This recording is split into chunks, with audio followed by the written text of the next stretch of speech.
Welcome to Bite at a Time Books, where we read you your favorite classics one bite at a time. My name is Bree Carlile, and I love to read and wanted to share my passion with listeners like you. You can sign up for our newsletter at biteatatimebooks.com. You'll also find our new t-shirts in the shop, including podcast shirts and quote shirts from your favorite classic novels. Be sure to follow my show on your favorite podcast platform so you get all the new episodes. We're part of the Bite at a Time Books Productions Network. If you'd also like to hear what inspired your favorite classic author to write their novels, and what was going on in the world at the time, check out the Bite at a Time Books Behind the Story podcast, wherever you listen to podcasts. Today we'll be continuing Les Miserables by Victor Hugo. Chapter 3. Marius's Astonishments. In a few days, Marius had become Courfeyrac's friend. Youth is the season for prompt welding and the rapid healing of scars. Marius breathed freely in Courfeyrac's society, a decidedly new thing for him. Courfeyrac put no questions to him. He did not even think of such a thing. At that age, faces disclose everything on the spot. Words are superfluous. There are young men of whom it can be said that their countenances chatter. One looks at them, and one knows them. One morning, however, Courfeyrac abruptly addressed this interrogation to him. "By the way, have you any political opinions?" "The idea," said Marius, almost affronted by the question. "What are you?" "A Democrat Bonapartist." "The gray hue of a reassured rat," said Courfeyrac. On the following day, Courfeyrac introduced Marius at the Café Musain. Then he whispered in his ear with a smile, "I must give you your entry to the Revolution." And he led him to the hall of the Friends of the ABC. He presented him to the other comrades, saying this simple word which Marius did not understand: "A pupil." Marius had fallen into a wasp's nest of wits. However, although he was silent and grave, he was nonetheless both winged and armed. Marius, up to that time solitary and inclined to soliloquy, and to asides, both by habit and by taste, was a little fluttered by this covey of young men around him. All these various initiatives solicited his attention at once, and pulled him about.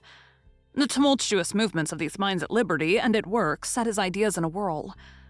Sometimes in his trouble, they fled so far from him that he had difficulty in recovering them.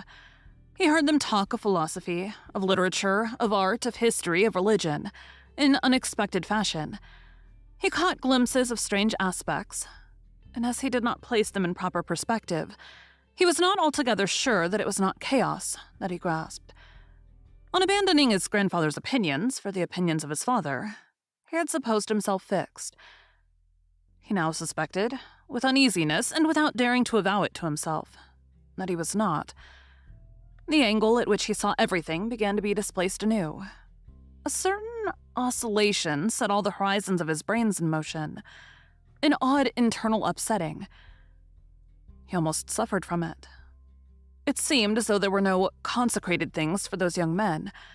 Marius heard singular propositions on every sort of subject, which embarrassed his still timid mind.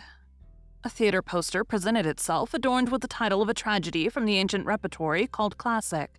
"Down with tragedy dear to the bourgeois," cried Bahorel. And Marius heard Combeferre reply, "You are wrong, Bahorel.